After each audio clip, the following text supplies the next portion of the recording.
Welcome to Watch, Review, Repeat. This is the podcast where two best friends discuss the latest in film and television and then do it all over again the following week. My name is Colton Brown, and joining me is Andrew Meadows.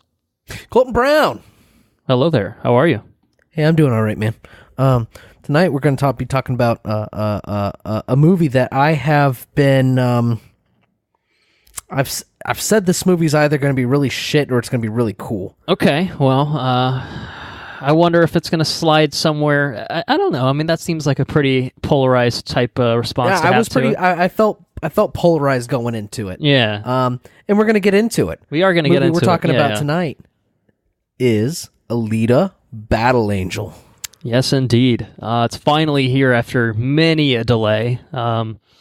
Many a delay even since they started making it, and many a delay since before they really even started making it too. So, definitely a very interesting production timeline. Maybe we'll talk about it at some point. Not sure what you have lined up for us on the fun fact side of things. I won't ask you about that yet because I have a very important announcement.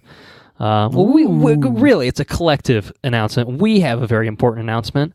Our first Game of Thrones bonus episode is now available exclusively on Patreon, so that's pretty exciting. We recorded it literally last night, so it's very fresh in our minds. It was a pretty extensive discussion on it, and just to make it clear for everyone, we tried to make it friendly for people that have not watched the show. There is a non-spoiler segment in there, so you can at least kind of poke your head in there and see if maybe this might be the thing for me. But then we get into some pretty big spoilers, so make sure you turn it off before too long. We try to contain it within the vacuum of season one for the most part. I think we did a fairly good job of that. Yeah, and our hope is that maybe you've never watched the show. Maybe it's a good time to hop on the bandwagon and start watching it kind of alongside us, and experience our reactions to each season as we go through it. Of course, we're watching it, rewatching it, so we're kind of gifted with knowledge of things to come, and so that does filter into our thoughts, certainly, but as you mentioned, we were trying to keep it relatively contained so that it's friendly for people either watching for the first time alongside us or rewatching alongside us. So all you need to do to get access to that bonus episode is support us on Patreon. It's only $2 a month.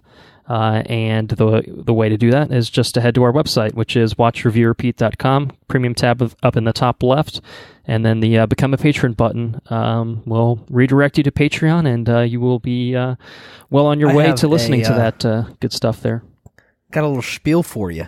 Okay. Fun little. It's a precursor fun fact to the main course fun fact. Okay. And that is, I went to Wendy's today, and I bought a 4-piece chicken nugget along with my salad, and for the price of early entry to the Game of Thrones grind that we're going into, you can essentially buy 8 chicken nuggets.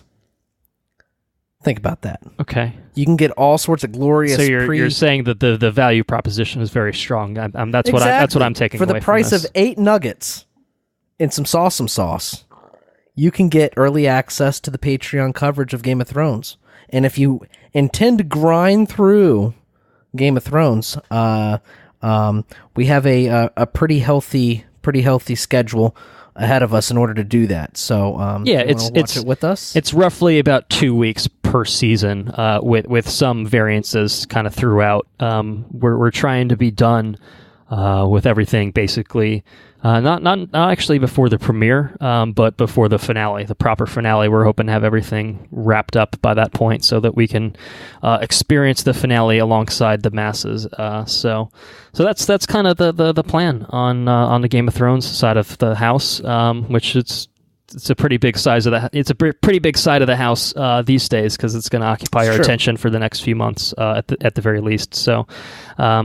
We encourage you to hop along the ride with us. I think it's going to be great fun. We had a good time recording the episode. I thought it turned out pretty well. If I do say so myself, I'm a little biased, of course, but yeah, it was fun. It was good fun. So I think we're going to have a little bit of fun tonight as well, talking about Alita Battle Angel. So on that note, do you have a fun fact you want to talk about?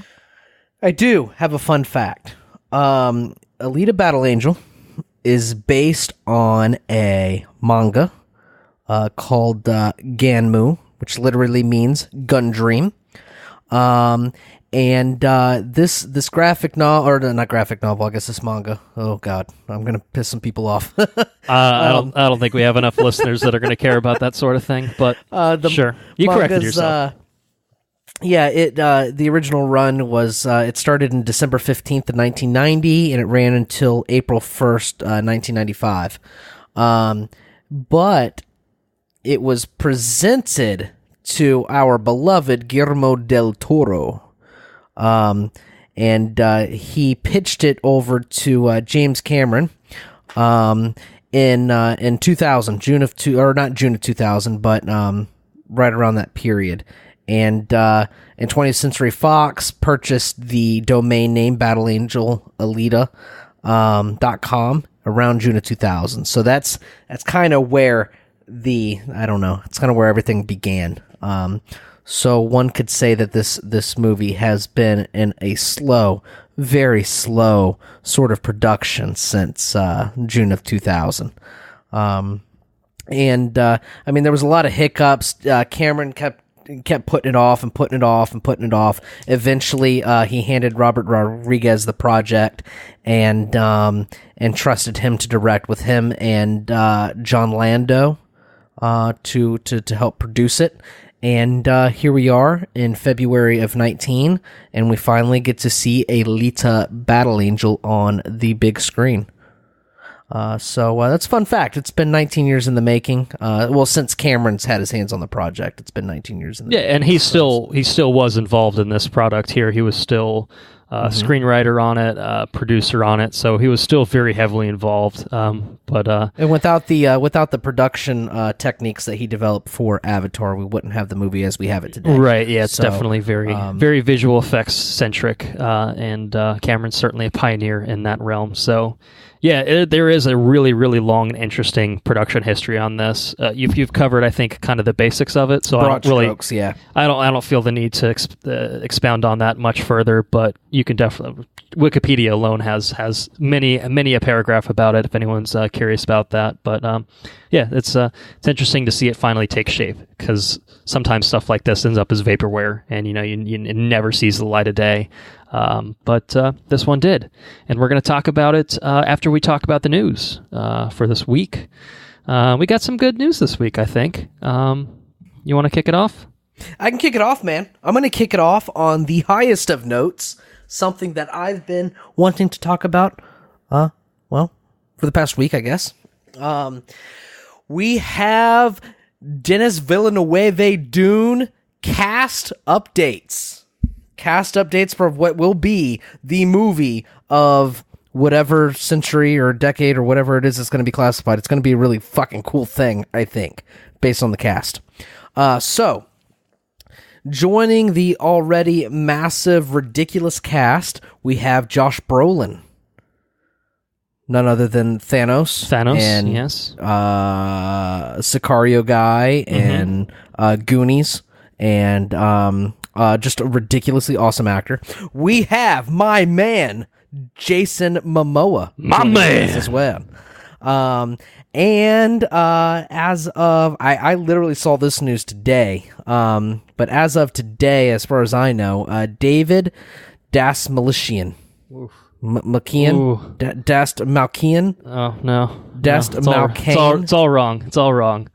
Let's go with David Dastmalchian. Okay. And he's from we have Ant-Man. That's the most recent. He was a part of another movie. I can't remember what it was. He was amazing in Prisoners. So he's previously worked with Mr. Denis Villeneuve. That's what it was. So, yes, okay. So there's some history between actor and director there. But yes, also an Ant-Man and the Wasp and the first Ant-Man. So so that's I mean, you talked about the cast being ridiculous already. I think every time we bring up Dune, let's go ahead and just mention who's already in this fucking cast. So I'll do the honors because I have some of the news in front of me. Timothée Chalamet, lead character, Javier Bardem, Rebecca Ferguson, Stellan Skarsgård, Dave Bautista, Charlotte Rampling, Oscar Isaac, and Zendaya. So that's not even including the Brolins, the Momoas, the Dastmalchians. That's just crazy. And directed by fucking Denis Villeneuve of Prisoners, Arrival, Blade Runner 2049 fame, Sicario, the first Sicario. So there's another actor-director reunion right there. I didn't even think about that. So absolutely stacked cast. Honestly, this might be the most loaded cast I've ever seen in my life.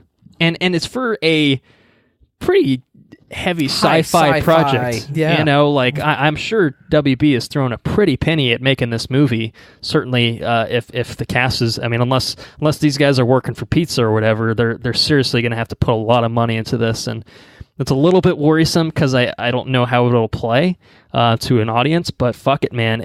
If we end up with just one massive project, like just this is the only thing that comes out of it, I think it's going to be something really special. I think it really is. I hope so. As long as I guess they don't spend all their money on casting. Yeah, that's true. But I feel that like at one point it's being pitched to people, hey, let's just like, you're a very, very accomplished actor or actress, and we are currently building the biggest stacked cast in all of cinema history. Do you want to be a part of that? And like, fuck yeah, I'd be a part of that. That's fucking awesome. And could be the case. Who knows? Yeah, it's wow. I'm really just honestly astonished by what they're doing here. WB set a release date for it as well. I don't know if you saw that. No, what do we got? It's heading for a November 20th, 2020 release in 3D and IMAX. So, goodness me. Bet your bottom dollar we'll be there day 0 in IMAX, I think. Might be there day -1. Yeah, day -1. We're going to camp out in advance. Thursday at midnight. Yeah. Yeah. It's my hope that, I'm confident in the final product itself. I said I'm just less confident in the success of it financially. So I hope that the money that they're throwing at this thing gets justified, because there's several books that Frank Herbert himself wrote, and I think that those are all pretty well regarded. So I think it's one of those things like, if this is a success, then there's plenty of story, potential there. Think about all the. We're what more than a year. We're like a year and a half out, right? We're a year and a half out, and think about all the press this is getting already.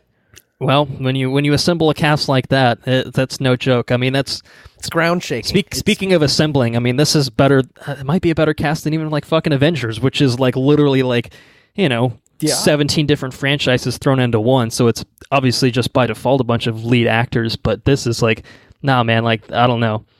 I'm excited. We're both excited. I don't think that's far fetched to say. Continues to stack every time they announce some shit. Yeah. It just continues to escalate. So I'm pretty pumped. Yeah, I am. I'm very pumped. Well, I have some news too. Of course, I don't want to steal all the Dune thunder. We've started top, but we actually have, I think, a lot of good news this week. Well, not all of it, but it's all certainly relevant to our interests. And something I would say relevant to my interests is the official teaser trailer that we received for Frozen 2 coming from Walt Disney Animation Studios. Ooh, yeah, I saw it. So this will be a November release of this year, November 19. And, of course, brings back all the principal cast from the first Frozen, which I'm pretty sure cracked $1 billion at the box office. It was a massive success for Disney. So Idina Menzel, Kristen Bell, Jonathan Groff, Josh Gad, all coming back to voice these characters. And the teaser here, it was very teasery, but there was enough of it to, at least for me, I thought it looked great. Personally, I don't know. Yeah, no, I don't quite know what they're getting at, but it did look interesting. Well, I think if nothing else, the one thing I see is that it looks like they're maybe expanding the geographical scope of things. Right. We see Elsa looks like maybe stranded on an island or something like that. I don't know if she's trying to learn her powers or if she's trying to legitimately escape. What's going on with that? But we also see kind of throughout the back half of the trailer them kind of going on, looks like some sort of adventure together. So I'm game for this. It's the same directors coming back from the first Frozen. So I think, and it's been several years, so it's not like they really fast tracked this thing. So I'm thinking they have, much like Dune, probably something special in their hands, I would say. And I adore the first Frozen. Not ashamed to admit it. It's very good. I think I worked at a theater, mind you, so I saw it for free all these times. But I'm pretty sure I saw Frozen 4 times in theaters, which is goddamn. It's not bad. It's not bad. It's not bad. No, it's not bad. It's really good. But I'm ashamed to admit that I don't actually own it. Mostly because it's so fucking expensive and it never drops in price. At some point, I'll just have to bite the bullet. But maybe 4K release, I would do that. Steelbook, something like that. You listening, Disney? You listening? They haven't released it in 4K? They might. I don't think so. But I could be wrong. Interesting. If I am wrong on that, then I will gladly rectify my mistake and purchase it. So looking forward to that November 19th. So we've got a whole year to wait, but it's a shorter wait than the one for Dune. So there's that. What else you got? American Gods news. Yes, this is your shit. It's good news, right? Yes, it's good. Well, I mean, it's maybe. It's a maybe news. There's talks about a season 3, and there's talks about a season 3 very likely to be made, which is exciting news. I guess it's not quite the same as season 3 is going to be made. No, it's not. And you know what makes me concerned more so than anything else is look at all the production problems season 2's had. You know, so I mean, maybe it's high hopes that season 2 is going to be outstanding and really just pick it up and to where there's no wavering doubts about the show. But it's a show that I would really like to see a conclusion to, and with it teetering with problems the way season 2 has, I don't know. I'm skeptical. You know what I mean? Well, I think if nothing else, it might be a chance for stability. You know, even if season 2 ends up being kind of uneven or rocky for whatever reason, well, because of the production reasons, there's a chance that if Starz is going to commit to making more of it, then it's a time to find your guy, to whether it's Neil Gaiman really himself, see it through, right? To round it out. I'm looking at I don't know if you're looking at the Deadline article. It's the one I'm looking at. I had the Deadline pulled up. Yeah.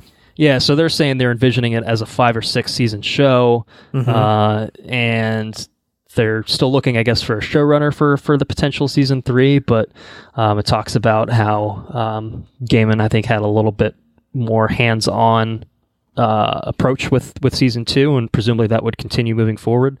And I guess I would think, if nothing else, having the man himself, putting his fingerprints on the show, I would think that would bode well. But of course, just depends if you're given the budget and if you're right. That was the big thing. Was like, I need more money, and they're like, well, maybe. No, actually, no. No, you have your money. You're not getting any more. Do what you can. So, yeah, I mean, I didn't watch season 1, and of course, season 2 has yet to premiere. I think it's starting up in March, if I recall correctly. So that's right, March 10th, I think.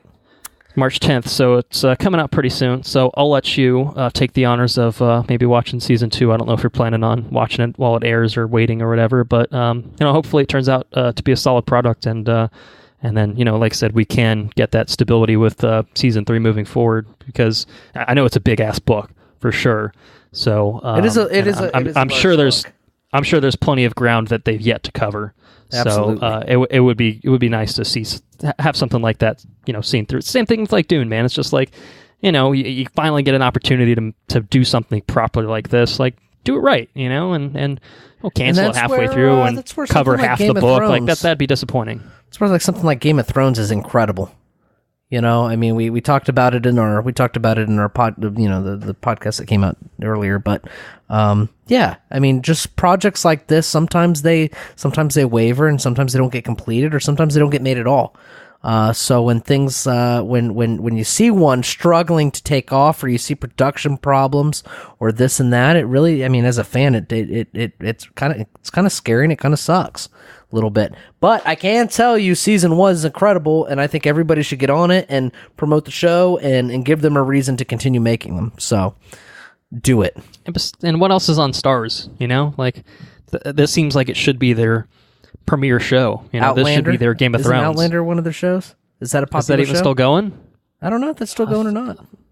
I was thinking that was over. I don't know. Who knows? It's a good call. Obviously, who knows? I don't know. I literally could not think of another show. So, I mean, like Spartacus back in the day, I like that a lot. Was Black Flag theirs for too? years? Yes, Black Sails. Yeah, Black but that's Sails? been over again for many years. Yeah, then who the fuck? I mean, what the fuck? Pour all your money in this show. It's so good. That's where I'm at. I'm just like, I don't. What else are you putting your money into? What else are you gonna make? You know? Anyways, don't be so stingy. Don't be so stingy. I have Star Wars news. You want some Star Wars news? No shit. What do you I got? have Star Wars news, which comes courtesy of director J.J. Abrams, also known as J.J. Abrams. Sometimes I like to call him that because we're bros. I call him J.J. Abrams from time to time. And Yo, J-Brams. J-Brams. He tweeted. Yes, we're reporting tweets now as news. Quote unquote, "It feels impossible, but today wrapped photography on episode 9. There is no adequate way to thank this truly magical crew and cast. I'm forever indebted to you all." And he posted a little picture, our first look at Star Wars episode 9 alongside it. So it's a picture of the main protagonist trio embracing each other. We've got Rey, we've got Finn, we've got Poe. And a loving embrace with each other. Well, that's nice. Whether or not that translates to an actual plot line in episode 9, I don't know. No, but no, I don't think so. But it's interestingly enough does actually give us somewhat of a look at the costuming for episode 9. So Rey's back to the bun. She's got the 3-bun look going on again. Finn's grown his hair out a bit. It's looking good, and Poe's sporting some looks like some more resistance ragtag type stuff. So let me ask you something. Okay, are you looking at the photo right now? I am looking at the photo right now. Do you see that? Do you see a shadowy figure, kind of a blurry figure, way back in the back? Like kind of where Rey's hair is. Maybe, I don't know. I'm not looking at the photo, but in the back of that photo, there's a man that looks like Shadow of the Empire guy. It's an internet shit. People. I saw it on the internet. People are trying to dissect this photo and figure out what's going on. Look, okay, it's Shadows of the Empire guy. What? I can't remember that guy's name. Okay. It's yeah, like, no. That's a fucking cameraman wearing a vest. Fuck yeah, I don't. I don't see anything right now. Like Dash Rendar. Is that what we're talking about? Is that his name? Like the main character of Shadows of the Empire? Yeah. I'm definitely not him. I'm gonna go no on that one personally. But I saw it on it's the interesting Facebooks. that the internet never ceases to amaze, of course.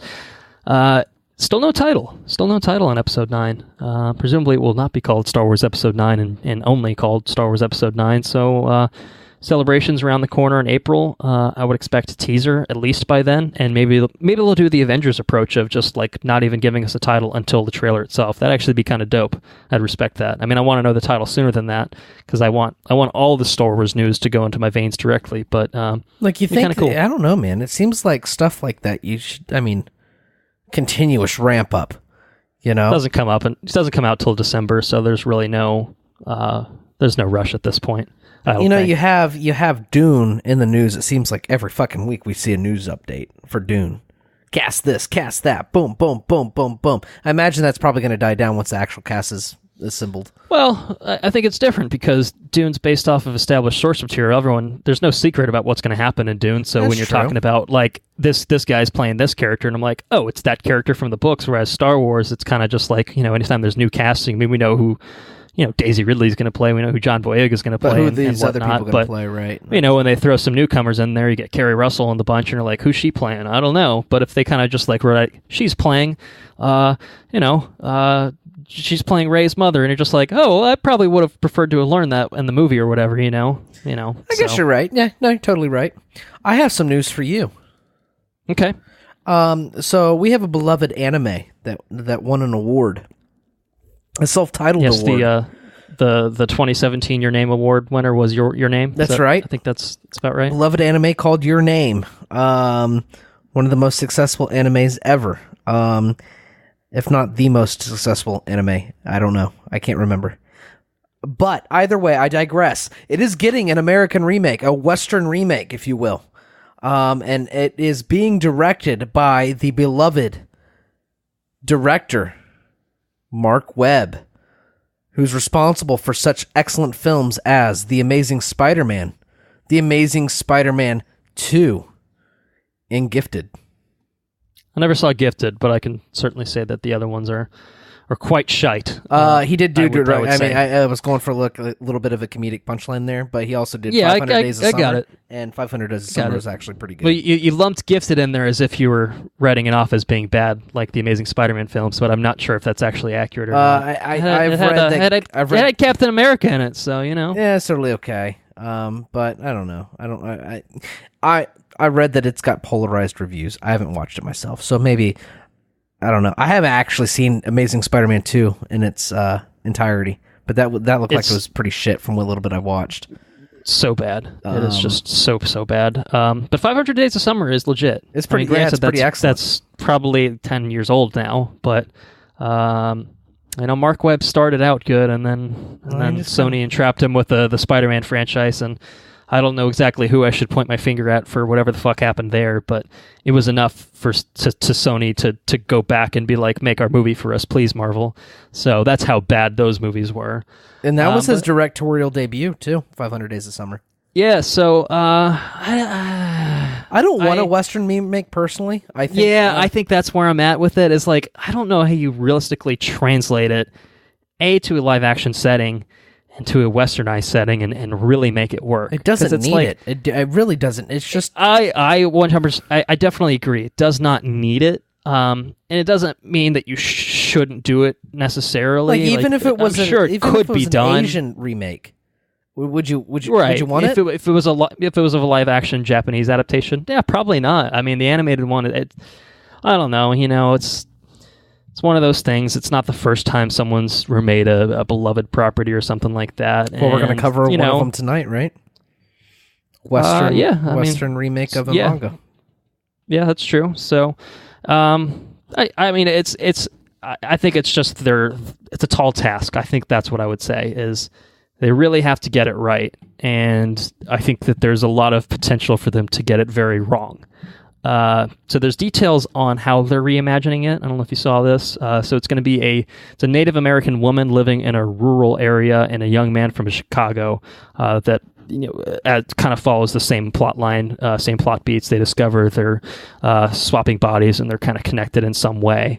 So I'll leave it at that. There's a little bit more detail on that, but Marc Webb doesn't inspire a lot of confidence. I'm sure there's worse picks. It's better than your Michael Bays and maybe some like your Brett Ratners, or your Bryan Singers, at least they're not getting pedophiles to direct this shit.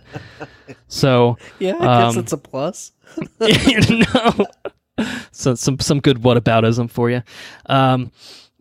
Yeah, I just think that it is unnecessary, and it doesn't mean that they can't get it right, but they're really gonna have to do something, I think, exceptional with it to justify, I think, it even existing in the first place. And then, like I said, that's a tall task. So if they can pull it off, hats off to them. But I'm not confident, I wouldn't say. But the original is always going to be there. Just because a potentially crappy Western remake happens doesn't diminish the success of the first. The original. The original is one of the most outstanding things I've ever seen. It's so good. It's spectacular. So if nothing else, maybe this will inspire people to watch that. Like that could be the one accomplishment, is like, well, they've brought attention to something that is infinitely better, and so there's always going to be that. So go watch. Also, on the tail end of that news, it's not really news, but get out there and watch Studio Ghibli movies. Those are outstanding films as well, in the same anime medium. So highly recommend those. Mm-hmm. I have one last bit of news here. The news that we all knew it was coming. It's finally been delivered. Signed, sealed, and delivered. The Punisher and Jessica Jones are no more. They've been officially canceled over at Netflix, and she's got another season coming out, though, right?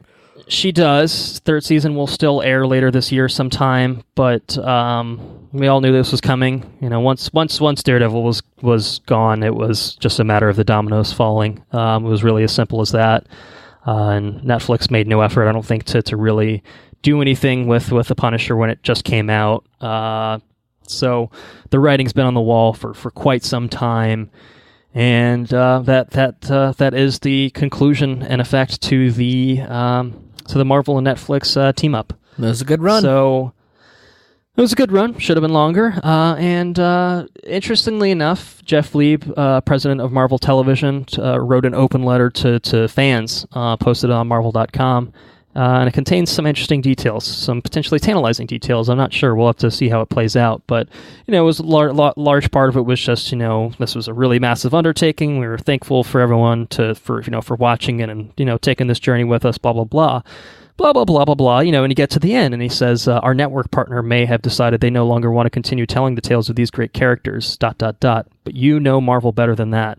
As Matthew Murdock's dad once said, the measure of a man is not how he gets knocked to the mat, but it's how he gets back up. To be continued. Nice. So, to me, coming from Lieb himself, who I still think is a hack, so I don't put that much stock into this. He's a terrible comic writer. He's done some good stuff. I think the DC stuff, like Long Halloween, is legit, but his Marvel stuff is just trash. Isn't he responsible for Sin City and stuff? Is that him? No, that's Frank Miller. Did he did Batman? That's what it is. He did Batman stuff, didn't he? Yeah, he worked. Yeah, like I said, the Long Halloween was one of the ones he worked on. He did a lot of stuff with Tim Sale. I don't know who the fuck that is. I don't talk about comics. I don't know. He did Hush. I know Hush. I do know that one. Did he do Hush? I think he did Hush. I think so. Okay, I do know Hush. So as I've said, his DC stuff is fine. His Marvel stuff bad. So I think that's the bottom line with Mr. Lieb. And his television record is spotty at best. But my hope is that based on the language here, that there is a real hope that. If nothing else, give me fucking Daredevil back, man. I need more Daredevil in my life. That's all I want. Really. And I'm definitely game for more, and hopefully they manage to work something out. But I don't know. It's weird to post that, and it would be weird to post that and then nothing to come to fruition within the next year or two. So my hope is that they have some backroom dealings happening as we speak. So that's the news this week. You ready to talk some Alita Battle Angel? I am very prepared to talk about Alita Battle Angel. Very prepared, you say? Well, I am prepared with a little bit of an introduction to Alita Battle Angel. So we talked a little bit about the production history of it, so some of this will sound familiar. Directed by Robert Rodriguez. Written by James Cameron alongside Laida Kalogridis, showrunner of Altered Carbon as a side note. Stars Rosa Salazar, Christoph Waltz, Kian Johnson, Mahershala Ali, Jennifer Connelly, Ed Skrein, and Jackie Earle Haley.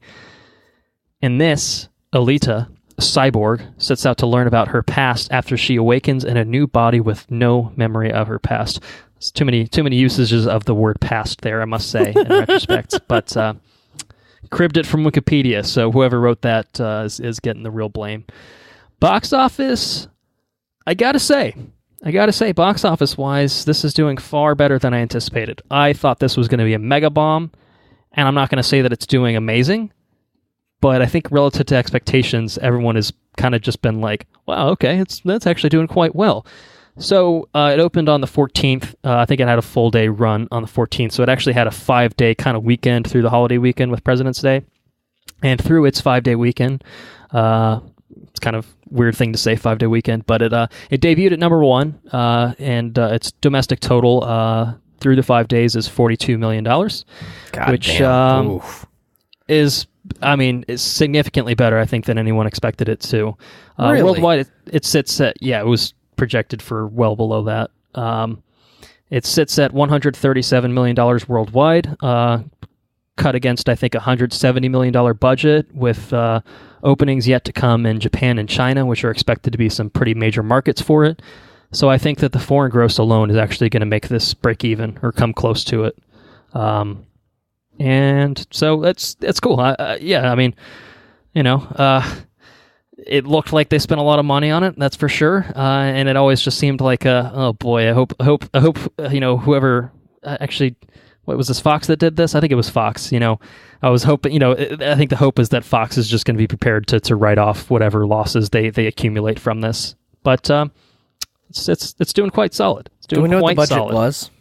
200 million. It's listed. Okay. Yeah, I saw 170 listed on the Box Office Mojo, so I don't know if that's accurate. But yeah, 200 million-ish range. So certainly.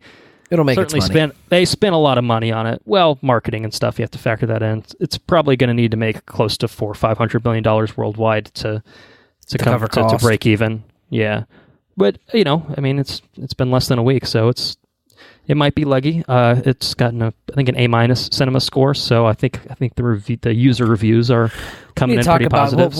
We'll get into that too. Well, we can get into it right now.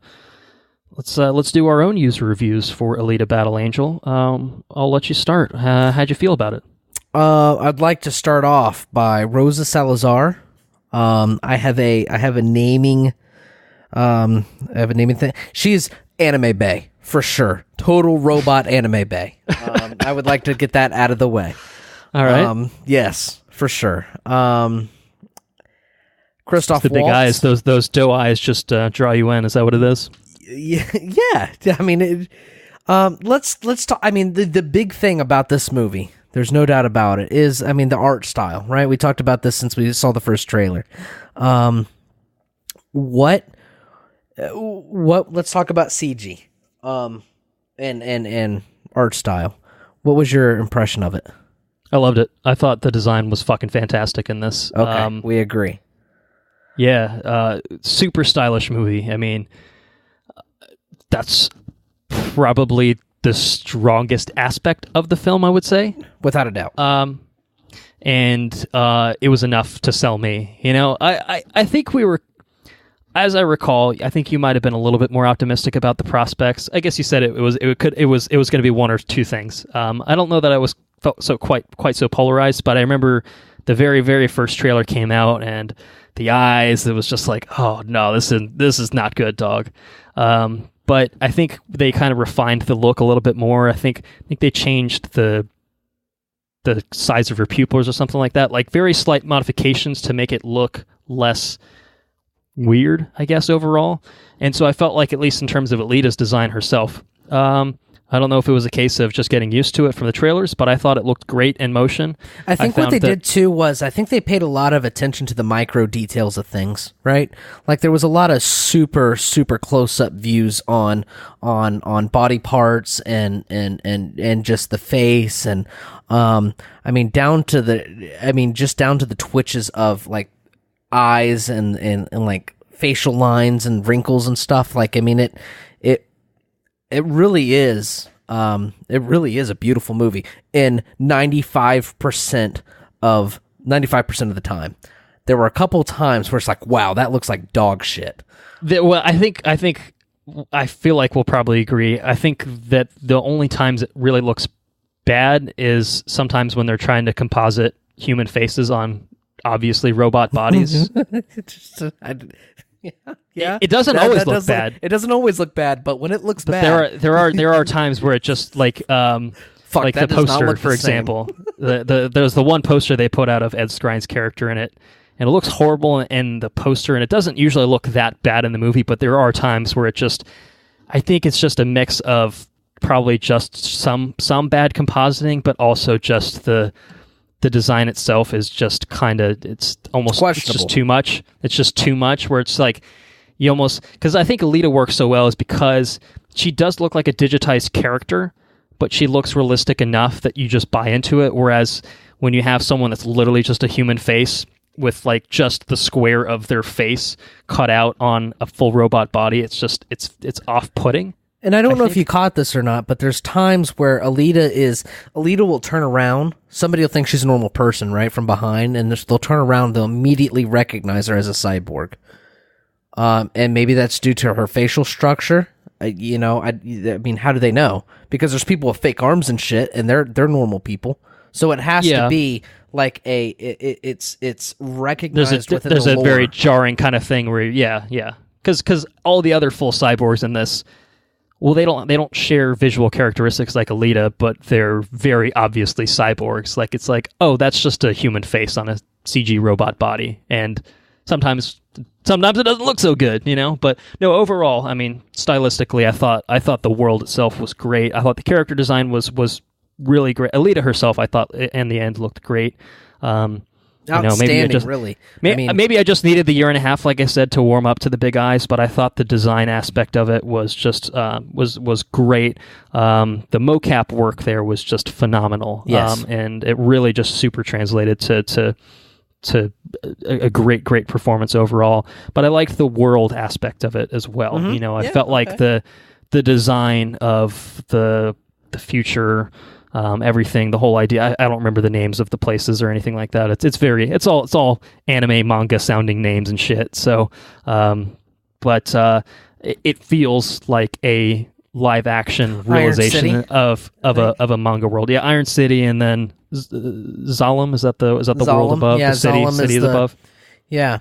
So right. On the Wikipedia page, it was brought to the forefront that that Zala is a city that doesn't float, but it was a part of a space elevator that only worked near the equator.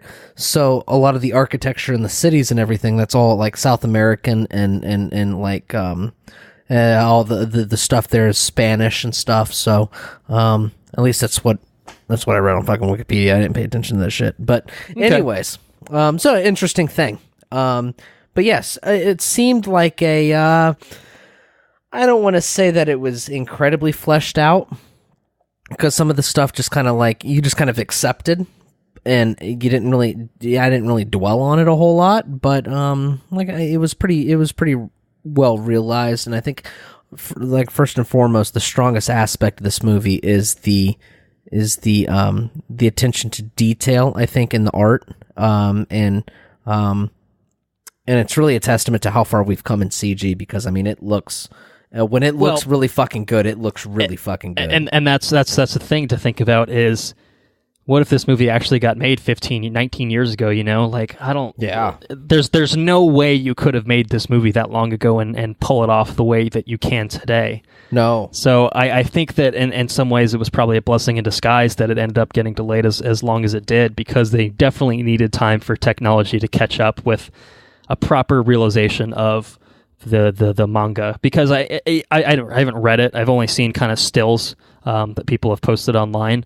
And it looks like a really faithful translation of that. And that's kind of cool to see, because, it's hard to adapt things, and especially something like that is kind of as otherworldly. And like, if you didn't spend $200 million here and years and, pre-production and the actual it would have looked like work, shit. the CG work here by Weta Digital, like you really could have had a product that came out looking just absolutely like trash. And there were some hiccups here and there, but on the whole, it looked really fucking good. The character design, the visual design, the world design, I thought was all just spectacular. And I saw it really well done. IMAX, and that shit is blown way the fuck up, right? It looked astonishing in IMAX, I will say. And as an extension to the visual design, I thought the audio design here was it's great. Really fucking cool. It was great.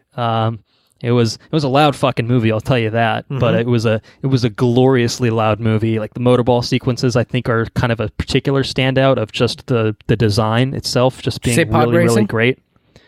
Yeah, the pod racing sequences. No, this is pod racing. I said motorball, but yes, we all know that we mean pod racing, right? We're focusing on the technical aspects of it, and maybe that's where the movie shines. Maybe that's because that is the strongest aspect of it. But I will. You want another hot take from me? Want another hot take? Yeah, I'll take. This is the second best movie of 2019. What do you think about that? Does that sound like a hot take to you? Yeah, I mean, I've seen 3 movies this year at the movie theater. Would you agree with that hot take? Yeah, is it I would agree with it. Scorching hot I will takes? say that I don't think that. I will say that I think that this is a, albeit it's a technically it's a technical marvel, right? It's beautiful. It sounds well. But I think there is a lot of shortcomings in this movie. I think first and foremost, I think it's a stupid movie. I think there's a lot of stupid things in this movie. And not necessarily that they're not entertaining. I don't want to disregard stupid as not entertaining, because stupid is often very entertaining. And I think it's entertaining in this regard too. Now, does that make a bad movie? I don't know. I mean, we can talk about it, but I think there's things that happen in this movie that are just, it's cartoon. 14-year-old me would think this movie is fucking badass. Like, it's so badass. Maybe 12-year-old or 10-year-old me. I don't know.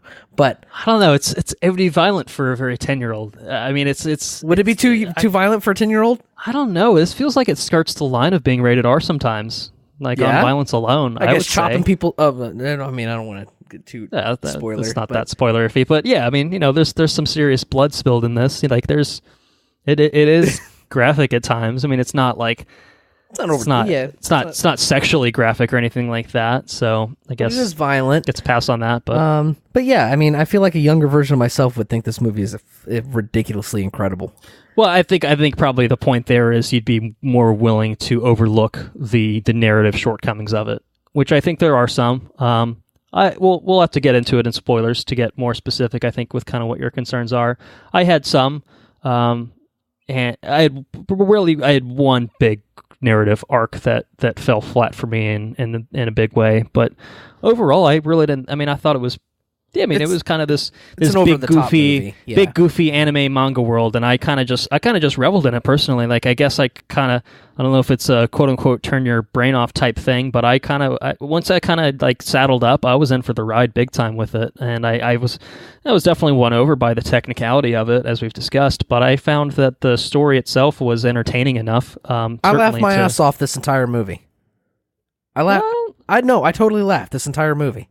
And not to say that's a bad thing. I had a lot of fun watching this movie. If they made a sequel, I would definitely be there day one to watch the sequel. Yeah, I don't know. I guess I'd say it sounds like we had different experiences, because I don't really remember laughing through a lot of it. No, I thought a lot of it was very humorous. And some of that's due to poor acting. There's some poor acting in this movie. There's some glaringly poor acting in this movie. I think it probably ties into my part that falls flat. I think we'll probably coincide on that. And so when things happen, I can't help but I laughed about it. There are a few things that I found. I laughed. I had such a good time watching this movie. I walked in there. It was a long ass day at work. I walked in there. I had a Long Island iced tea. I sipped my Long Island iced tea, and I sat down. I crossed my leg, and I just enjoyed this movie. And it was an enjoyable movie. But the shortcomings of the movie are stark enough to where you have to acknowledge them, I think. And those are the acting, and those are some of the plot points, I think. I'm not going to paint a broad stroke about the acting, because I thought across the board it was pretty well done, with one big exception for me. We'll talk about it. I thought Rosa Salazar in particular as Alita was just amazing. Anime Bae? Anime Bae, yeah, she's great. I mean, it's her performance. Like, no, she's totally. That's the thing about mocap technology these days, is like, that's her. Totally. That's all her, and that's something that, like, I know, like, there's a hesitancy with the industry to not really recognize, like, mocap performances as like real proper acting performances. But, like, you look at the Apes and Serkis's work and the Andy Serkis's work in the past, and it's just like, yeah, fuck you, like.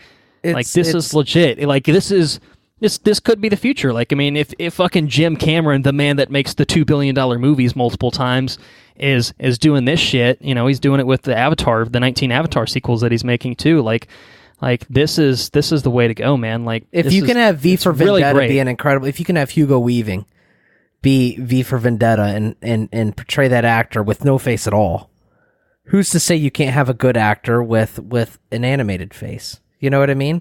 And they're carrying the acting role. I don't agree with that comparison at all, because it is their face. It is, but I mean, they're an actor is putting their hands in the they're putting their faith in the animator, right? Yeah, I agree. I mean, it's up to the animator to realize it as well as possible. but it's literally their face that's getting animated. It's capturing their performance is what's getting captured and translated into a performance. It's not like it's hidden behind a real mask. It's not, like it is only... like V in Hugo Weaving is literally no facial animation whatsoever. It's all voice. Really in some ways the polar opposite of this. Vocal, maybe I don't know. I think that when you do your performance, you're contorting your face in a particular way in order for the technology to capture it. But it's not. I mean, you don't have to be so exaggerated. It captures everything you do.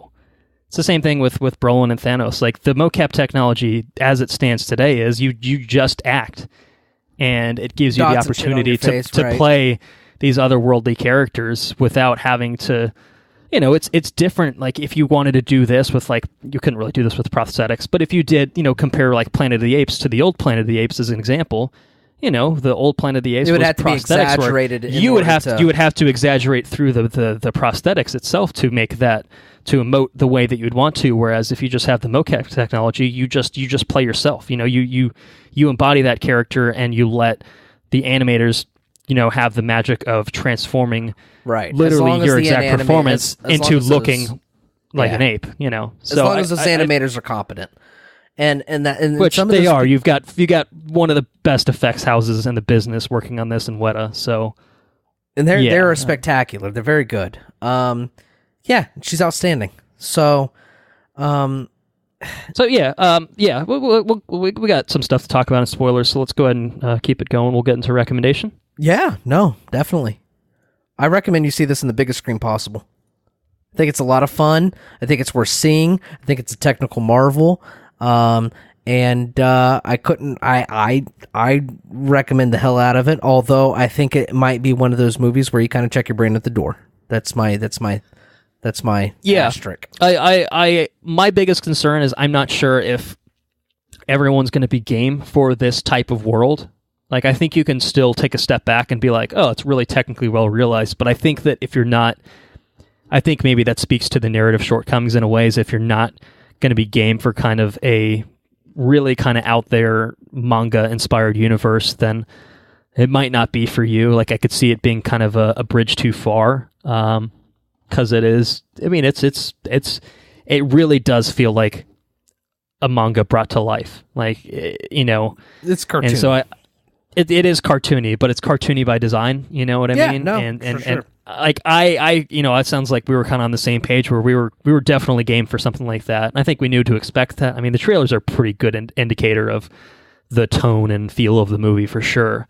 But I walked in game for it. IMAX I think is definitely the way to go if you have a chance. I'm not sure if How to Train Your Dragon is stealing the IMAX screens when it comes out, but if you get a chance to see it in IMAX, then I think that's the way to do it, because they do often take advantage of the full frame, which is awesome, and the design of it is something that you just kind of need to soak in it, and IMAX is the way to do that. It's the best way to do that, So you can definitely appreciate the technical aspects of the design and the art on a large screen like that. Right.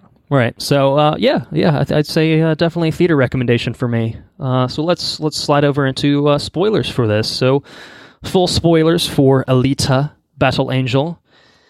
I guess we should probably, let's walk through some of the narrative issues that we had with this movie. So you classify it as a stupid movie.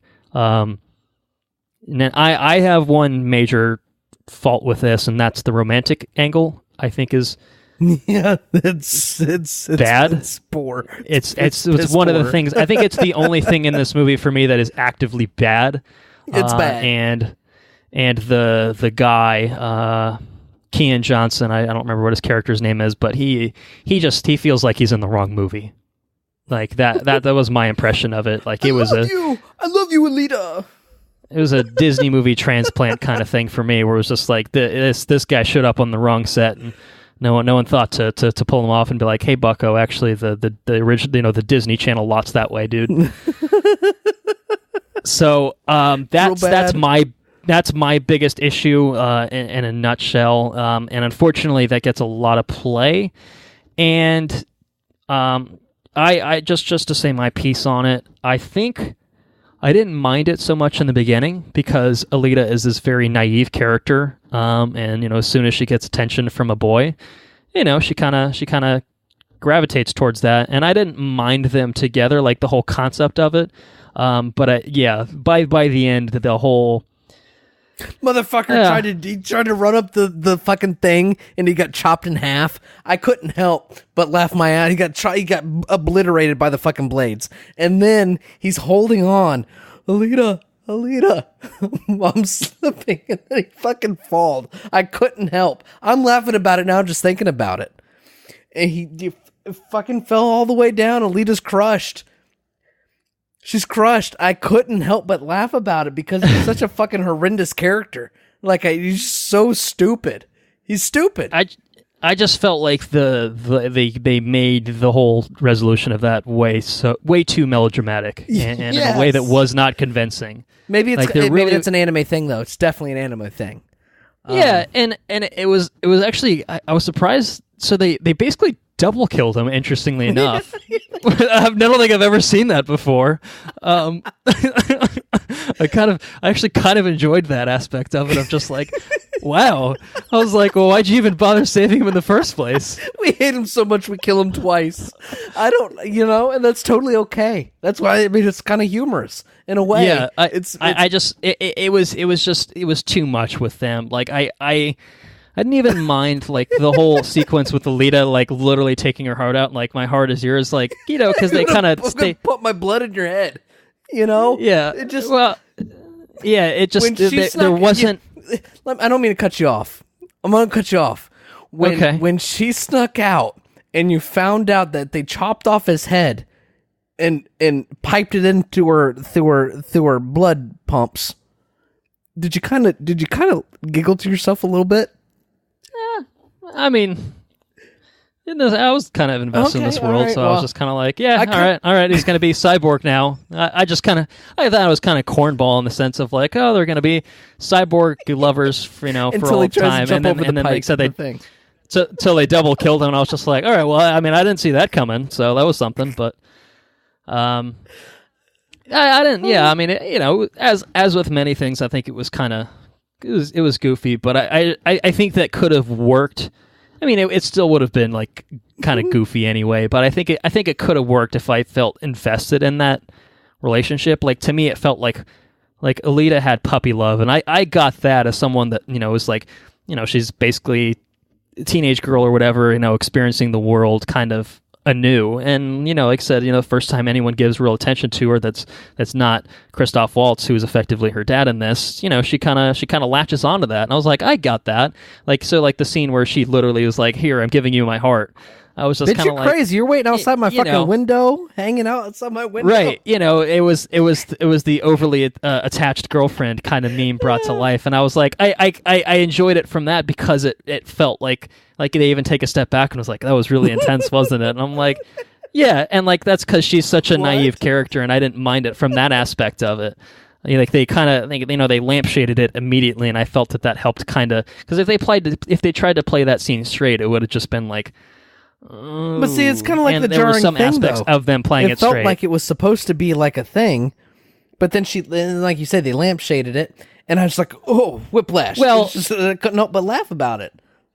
I think it's where they didn't try to lampshade it that it didn't quite. It felt hollow in the end. So I think So probably the moment you're talking about where she saves him by cutting his head off or whatever. Like that's more or less played straight, and then basically that up through his second death it's all played pretty straight. And so I think with a better performance on the other half of that, if I bought into his relationship with her, then I think I could have grappled with that better.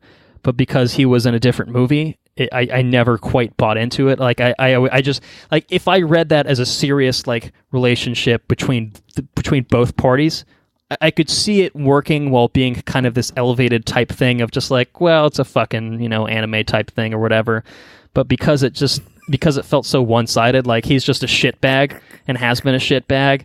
And, I was like, I didn't kill him. I was just chopping all their party parts off or whatever. It kind of... Fuck you, dude.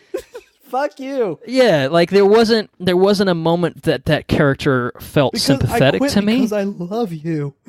Like, no, man. Yeah, no. like that to me felt hollow. Like I didn't buy into that enough to justify the story decisions at that point. And as far as I know, that's all straight from the anime. But I think that's the failure of the adaptation, is to not make you invested in both sides of the equation there. Because I think there's it's problematic in general, but I think it could have been delivered a lot better than the way it was. So that's more or less my piece on the romantic angle, which for my money is easily the weakest aspect of this film and one that drags it down overall. Let me ask you another question. Okay. What about Jennifer Connelly's character? Like, I'm kind of a shitbag, blah, blah, blah, blah, blah, blah, blah, blah, blah, blah, blah, and then at the end, yeah, like, I remembered the resolution to that. I remembered I'm a mother, and I'm... Yeah, what? It was jarring. It felt like maybe there were a couple scenes cut out. And my eyeballs like and brain are in a box. Yeah. Yeah, I agree with that. That was just jarring more than anything else. Like that box and her fucking eyeballs and brain are in there. I couldn't. And her hands were in there too. I don't know why they're keeping the hands, but they got the fucking hands in there. I got the brain, whatever. But the hands, what do you do? What are you gonna do with the hands? Up to Dr. Eggman and yeah, Dr. Eggman for his experiments. No, I'm not gonna say that I did not enjoy this movie, because I thoroughly did. I felt tremendously. I had this month at work. Okay, on a serious note, this month at work has been a fucking killer. I feel like 10 years of my life have gone away because of this month at work. But I saw this movie and I felt tremendously better, and I laughed my ass off this entire movie. I thought it was out. I don't know. It was just a very fun ride, but it was kind of stupid.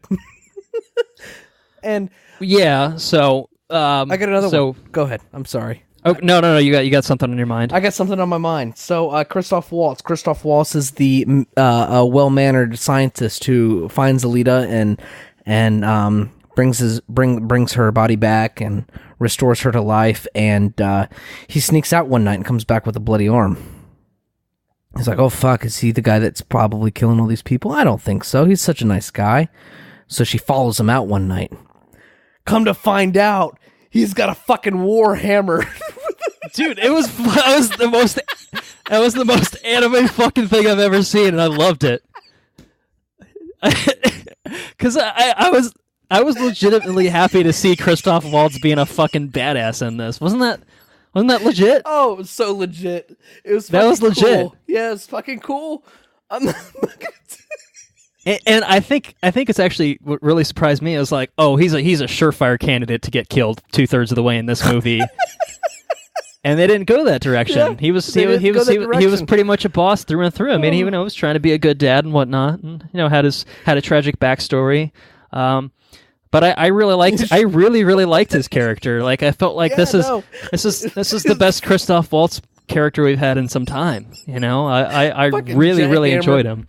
I mean, he's running through the alleyways with his briefcase. I think maybe that goes to what I was saying, is like, you gotta buy into this, I think, to be able to enjoy it. Like, you have to give yourself over to this world, like, and just the ridiculousness of it. So, you got the hunter warriors and you got fucking Deadpool guy, Ed Skrein, playing the cyborg. He's like, I'm the coolest guy whatsoever, and I've got this sword, and oh my god, my face. Yeah. It's goofy but it's done that way for the most part by design. There are times, like, especially again with the romantic angle, where it drifts, I think, from that. It's a bridge too far, where it's just like, okay, this doesn't feel like it's supposed to be intentionally bad.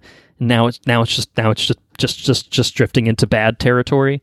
But there's definitely some, like, just goofy ass moments. The fucking robot dogs and that guy with the metal chin, metal jaw. Yeah. What about the fucking hulking dude with the fingers? Oh yeah. That was fun. I liked that. I was trying to place the voice the whole time. She punches his goddamn eye. She's all chopped to pieces. She's got 2 arms and a torso, and she she throws vaults herself up and fucking lodges the rest of her other arm in his eye. Yeah, that was hardcore, man. I laughed my ass off. I think the action is all great. All the stuff with Alita, the way that was filmed was fucking awesome. I thought that was all super well realized. The thing that one of the things that really caught me off guard was when the friend, the guy from Bumblebee, gets just chopped in half, just straight up chopped in half by Ed Skrine's character, whatever his character's name is. Yeah. In the fucking alleyway. Yeah, he's like, yeah. Chops him clear in half. I was like, whoa, done. Where did that come from? That was some hardcore shit there, man. I couldn't help but laugh. Yeah, I guess I see where you're coming from now. Like, it's all serious and shit. Blah blah blah blah blah. Well, I'm just gonna cut the motherfucker in half. Yeah, cuts him completely in half. I think I gave myself over to the anime tone of it. So like even when things like that were kind of like, I think things that would have been jarring in other movies like that as like super big tonal whiplash, I was just like, yeah, that's fine. totally. I literally think I was just like, yeah. I mean, like, I think, like, I didn't have, like, uproarious laughter when that happened. It was just kind of like, it was just like, oh, shit, all right, okay, and then it was just kind of, I was just like, all right, yeah, okay, all right, that was something, wasn't it? Oh, man. It was pretty neat, isn't it? Yeah, so I had a good amount of fun with this. Did you have fun with Dr. Eggman? Yeah, that's what I was going to talk about when you had your last thought there. So they showed that character early on, Dr. Eggman / Nova, I think. Nova, for sure. And my initial thought was like, is that fucking Ed Norton? And that's the same. Because I didn't, he's not in the main cast list or anything like that. I think it was an uncredited cameo, and sure enough, it's fucking Ed Norton. At the tail end when he pulls off his little Eggman glasses and. Eggman glasses. What's going on? So I mean, I looked it up because I was just like, that's an interesting character design, isn't it? And then he looks like that in the fucking manga. So I mean, they were true to the source material, if nothing else. So I can't really fault him for that. But it was but it's just totally it looked totally ridiculous. It was very goofy. That was. Yeah, like I said, and that was one that was kind of a step too far. Where I was just like, oh, okay, they probably could have maybe got rid of the goofy hair or something, or something. They could have done something with that and made it look less ridiculous than it already did. Because everyone else looked relatively normal. They look like normal people for the most part, normal hair and all that, aside from the cyborgs and whatnot. But so you said you'd be game for a sequel, because this definitely this definitely ends in a way. I think it ends in a way that a sequel isn't totally necessary, but it definitely leaves it wide open for more story potential. I feel like the ending was kind of dour. In a movie that I had a lot of fun in. Well, I mean, Hugo. I just looked at his name on Wikipedia. He gets double killed, so that's obviously a down point for her. And then I don't really give a shit about that guy, but I mean. Alita herself, she's forced to, like, in order to, and I kind of have a problem with it because I feel like she's very capable of jumping over those fucking spiky things, right? The grinders. Yeah. But she's forced to compete she's forced to exist in a problematic world at the end of this movie. You know what I mean? She's forced to. The only way that she can ascend is through the establishment that Dr. Eggman created. And I feel like that's. I kind of felt dour when I left the movie theater after that. I can't remember. I know they kind of lied about. Well, you can ascend to Zalem if you pay this much money. Did they actually bring like the actual motorball champion up? I can't remember if that was also a ruse or not. No, I think the only legitimate way for you to ascend is through motorball or whatever the fuck. Okay, I can't remember if that was just another. No, and like we're full of shit, kind of thing. her body's like articulated. Like, I mean, it's like the cool thing about her Mars body is that she you know, she can manipulate the structure of it and everything else, but she's stuck playing fucking motorball. And I you know, it's like, well, that's really shitty. Like, she should just be able to like. Well, like I mean, fucking, honestly, I think I think it's like Dr. Eggman's obviously very powerful. I think it's really as simple as there's still too much story to cover. Like, I don't know how much of the manga this covers, but I think this is, you know, if you think about it as, you know, there's 6 books in this is probably like books 1 and 2. You know what I mean? Like, there's, I think the point is that there's a bigger overarching story, and 2 hours in, I'm not sure that you could.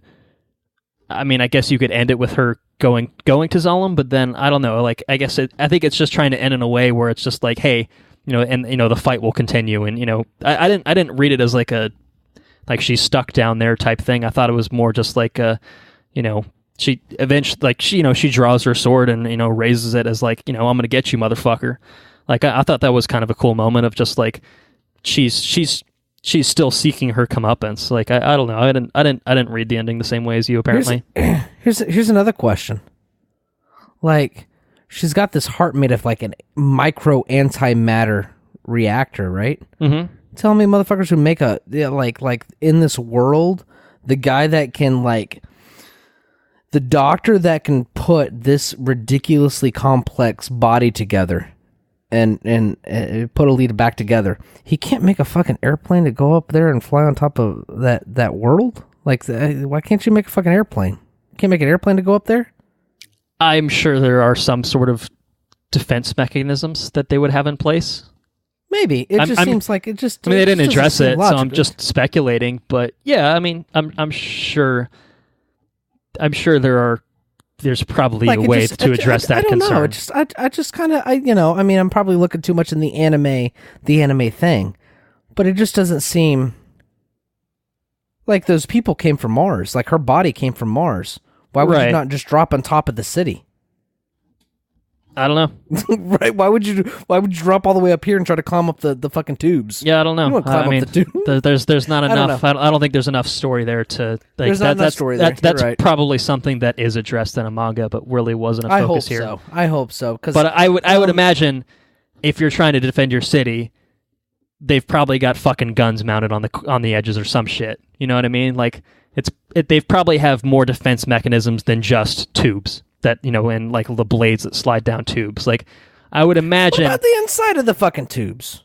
Yeah, I mean, I don't know. I'm saying I'm sure there are more defense mechanisms in place. Maybe. Yeah, you're absolutely right. Like, it would be completely illogical if that was the only mechanism. I'm justifying it as there's probably a very good reason that they are trying to do it in this very specific manner. I would think it's just my mind jumping around to conclusions and stuff. So it's yeah, I mean, I don't know, but you could easily just write it in a way of like, oh no, they have fucking towers mounted at the top, and they will blow your ass up if you get anywhere near it. If they, you know, they have auto sensor, you know, detectors on it, and they blow you up. Like, I don't know if that's the case at all. But who knows? But it's I don't know. I think. Yeah, I mean, I guess. Or maybe I just cut the tubes off the ground. Maybe I'll just cut the tubes off the ground and your city goes all fucking crazy. I don't know. They might have defense mechanisms in place for that too. I really don't know. I don't know. Who knows? I don't know. But maybe Alita just has to play motorball until she can. Yeah, I don't know. I mean, I guess I didn't. I don't know. I guess I said I kind of read the ending very differently, but I don't recall. I think it kind of hinges on the whole aspect of if she actually becomes the champion and then that's her chance to ascend, then I guess I could kind of see where you're coming from, but I don't know. But then if you're like Dr. Eggman, you're going to say, fuck you, I'm not going to take you up here. You're just going to chop my head off. Yeah, when presumably if we ever do get a sequel, that's probably where they'd go with it, is kind of addressing stuff like that. Or I guess if you're so inclined, that's probably pretty well addressed in the manga. I'm sure there's a satisfying ending to be read.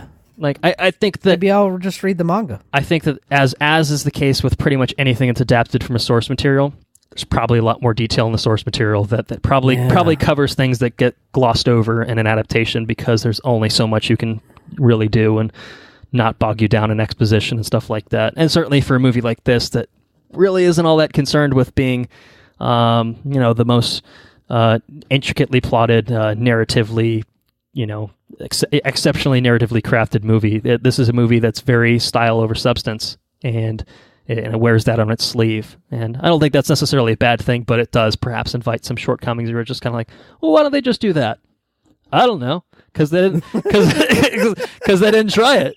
Let me ask you another question. I'm gonna pose another question here. What about? Fuck! God damn it!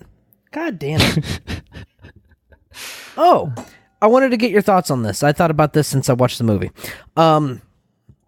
So she was a part of Space Force for Mars. Yeah, something's.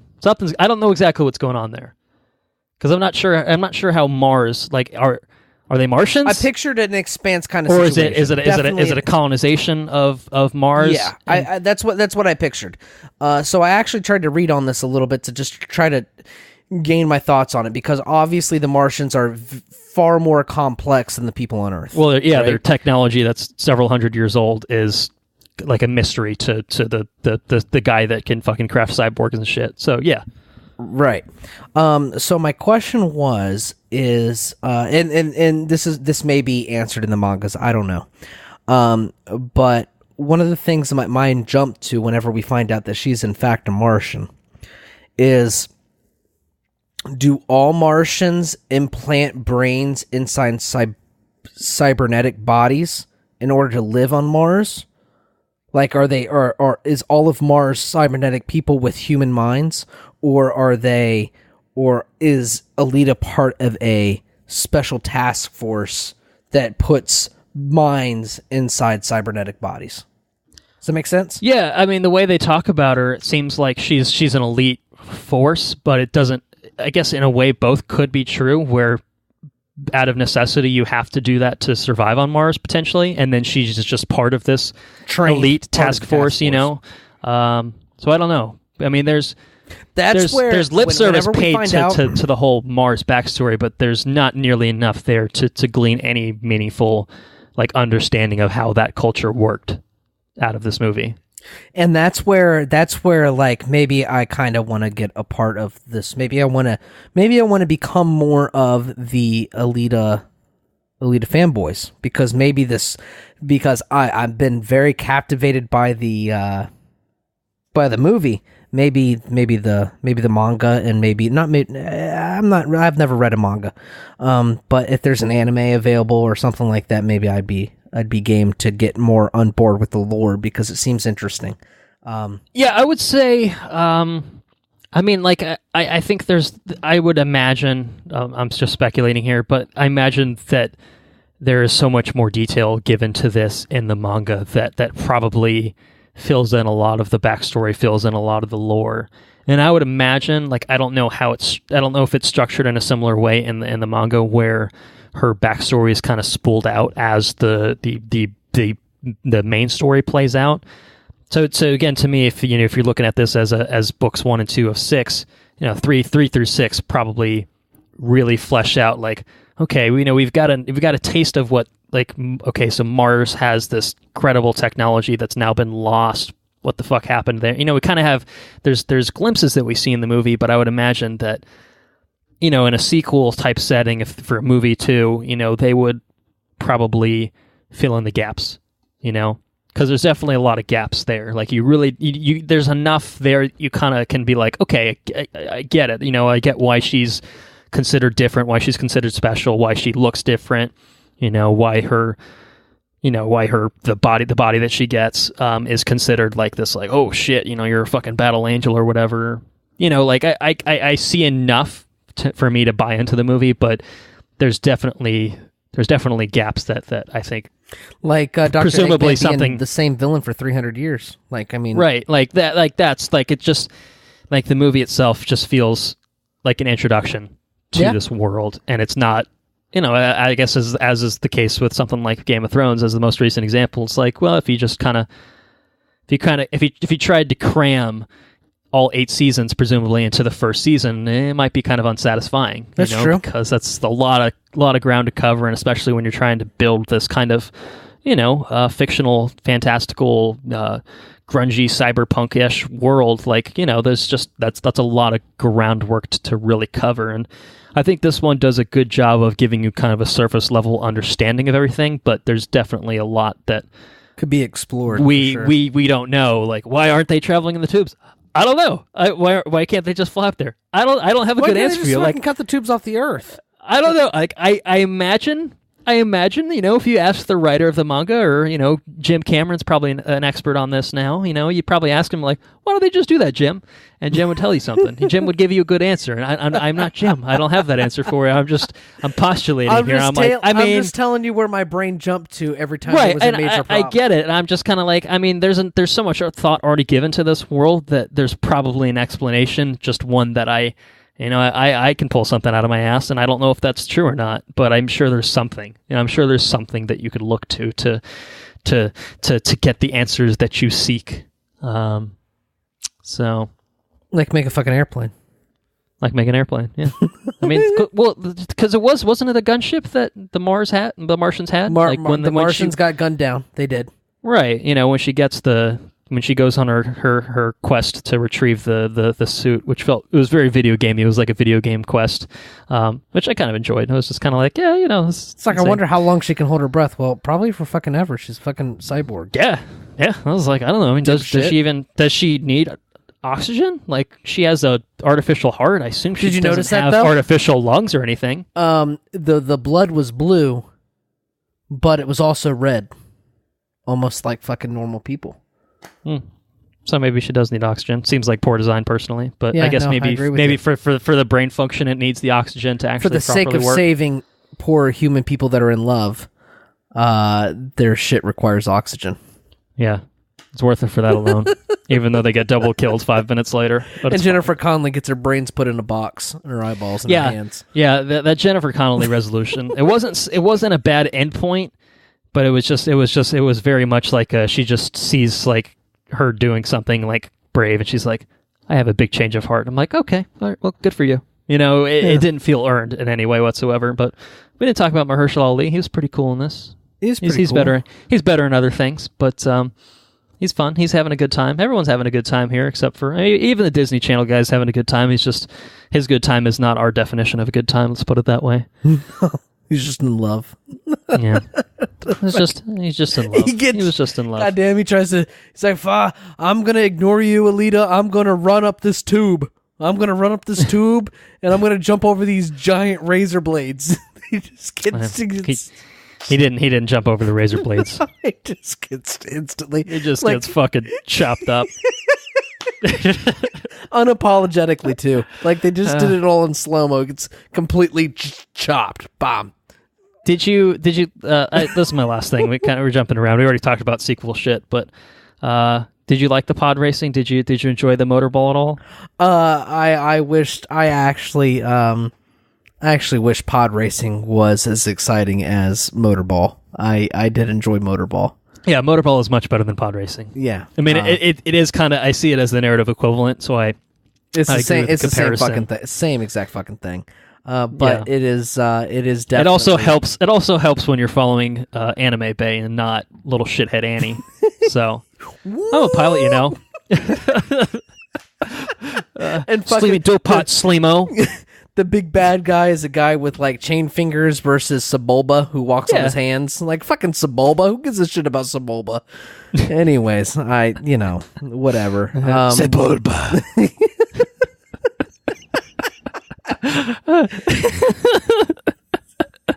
His fucking like tentacle face, you know. Fucking Sebulba. Anyways, yeah. So, motorball was pretty fucking cool. I thought it was pretty cool. You know, it was fun enough, and it had we got a surprise Jai Courtney cameo out of it too. So it was just contrived enough to like it felt like it fit in with whatever they were doing. You know what I mean? It like the only way, the sole way that you can achieve like ascendance, right, is through this most ridiculous thing, and whatever. Like if I create something totally awesome and I get rich and I can't buy my way up, no, you have to play motorball. Okay, whatever. Yeah. I see it. It's a contrivance for the purposes of having an elaborate like sports scene where a pod race. Violence and mayhem unleashes. Yeah. It's pod racing. It is pod racing. It is. Yeah. So it's totally cool. It's totally all right. Whatever. So in conclusion, we had a pretty good time with Alita. I think that's probably a good consensus, right? Yeah, totally had a really good time. I think it's stupid, it's fun. It has its shortcomings. And I think you have to be game for it. I think you got to be willing to give yourself to the Alita, to the anime bay. But I think especially in the first like 20, 30 minutes when it's just Alita like looking very wide-eyed because her eyes are so big, as you know. Just her like you kind of experience the world with Alita, and I liked that. I thought that was great. It loses a little bit of luster the longer it goes on. It oscillates between good and bad, I think, but I really liked that beginning sequence. Like the world building, I thought was done well, and and then it kind of, like I said, it kind of levels out overall. I think when it's completely over the top, I think it's the best. Mm-hmm. I think it's best when it's completely over the top, and it just embraces and like what the it action is. sequences and stuff like that are totally leaning into like just ridiculousness, and I agree. Yeah. So I think it is better when it's not trying to be so self-serious about everything, because that's when it steers into melodrama, which not so good. But good news is Hugo got double killed, so if we get a sequel, we're not. He's probably not. Well, actually, what it is he's gonna. What it is, he won't land on his head. He'll land on whatever part of the body. So he's just a head like like that guy in Motorball. Someone save me. Yeah. He's just looking at her, just fucking. That's so goofy looking, isn't it? I left my ass off. Ass off the whole movie. It was a very fun movie. I recommend you watch it. All right, well, that's Alita. That's Alita, the battle angel. What have you been up to besides, Game of Thrones? You got any other good stuff that you've been up to? Tetris 99 came out. I've been playing a shit ton of fucking Switch, Tetris. Yeah. Tetris is my no, I don't suck. I haven't won any, but I'm consistently within the top 10. That's pretty good. Yeah, no. Certainly better than I'd be. Tetris is my fucking jam. I really enjoy Tetris. Haven't won any, like I said, but I'm consistently right there within the top margin. So that does make me feel good. It does get to be where it is ridiculously fast, and I'm not usually when I'm playing it. I feel like if I were to really sit down and like really get into Tetris mode, I could probably win. But usually I'm just like laying in bed. I just want to play some Tetris, and I get there to the top 10. So it's when it like instantly falls down that I have a problem. Anyways, Tetris is really cool. Aside from that, I don't think I've watched any. I did watch the Prodigy. I don't think I talked about this. Did I talk about that? No, I don't Previous think you told us podcast? about. Yeah, I don't think you. Yes, you've seen the movie now. Yeah, the whole movie. I've seen the movie. I went to see the movie with my friend Brittany and her husband Johnny. Johnny, of which does not like horror movies at all. It is definitely not the. It is not. I would characterize The Prodigy as a teenage horror film. You know what I mean? Just by like the just like jump scares. Was it? Do you know if it was PG-13? I think it was PG-13.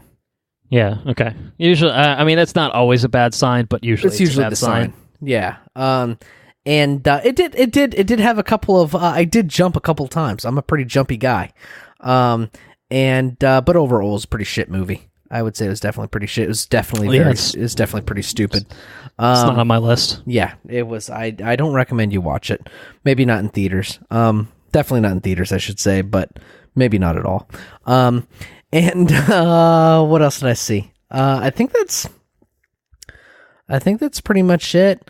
I did try to watch The Watchmen the other night. Like, I watched a couple of Game of Thrones. Like, you know what? I better stop the Game of Thrones roll. I'm gonna just put on Watchmen and fall asleep. And, well, lo and behold, I fell asleep while watching Watchmen. Well, it's a long one, for sure. And 3 hours long. And it's actually not as good as I remember. I remember really liking The Watchmen, but I watched it this time and was like, yeah, it's definitely like Rorschach. Rorschach. How do you say his name? Rorschach. Yeah, I find him. He's just hamming it up, especially like when he does deep voice and stuff. I don't know. I don't find that connection that I used to find with him. You know, Rorschach was in Alita, right?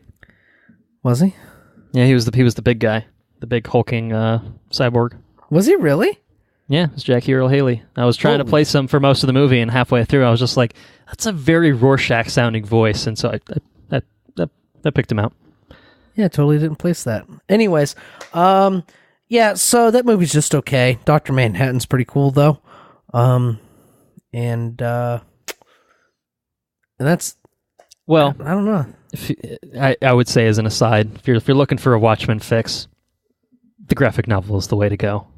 Definitely. I remember the graphic novel being absolutely mind-blowing. I remember it being really good. I haven't seen the movie myself in a few years. I recall it being pretty all right as an adaptation.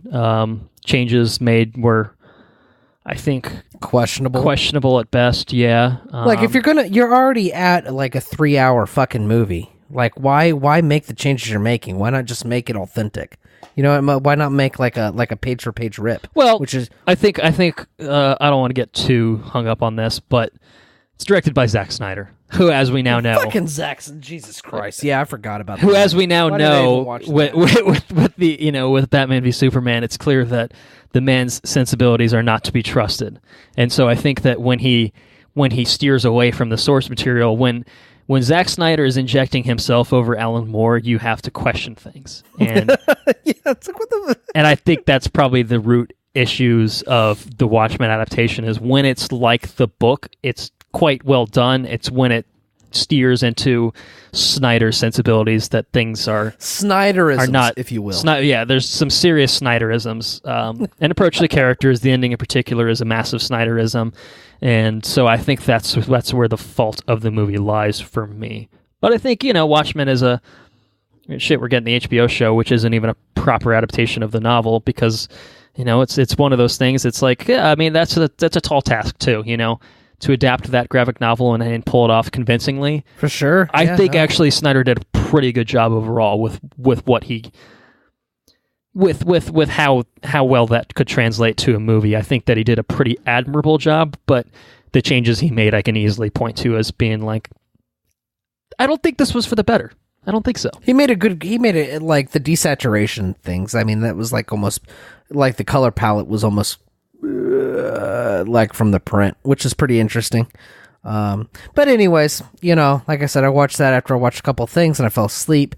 And I just didn't find myself being overly impressed with it. A lot of Game of Thrones.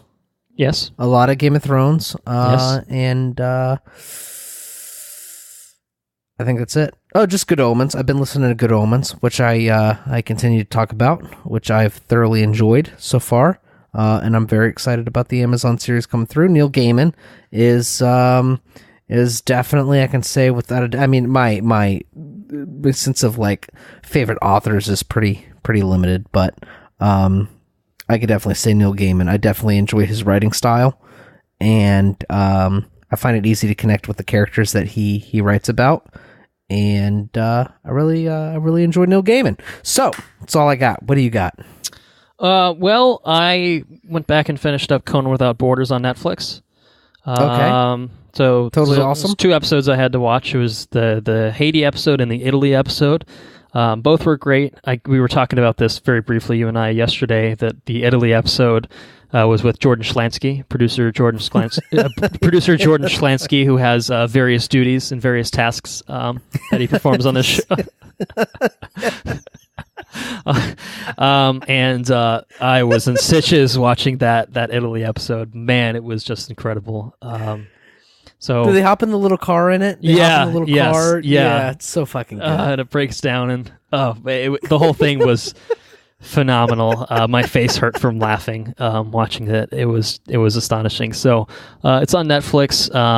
If anyone likes Conan, has any interest in that, it's definitely worth a watch. It's Conan at his finest is doing these type of remotes. So highly recommend that. and I finished Finding Drago, the podcast. Finished it. Oh, shit. So I now know. I know who Todd Noy is. I'm not going to tell you, but I will say that the podcast ends in a satisfactory manner. There is payoff to the journey, which was appreciated. And how long is the journey? It's a 7-episode journey, so it's not very long.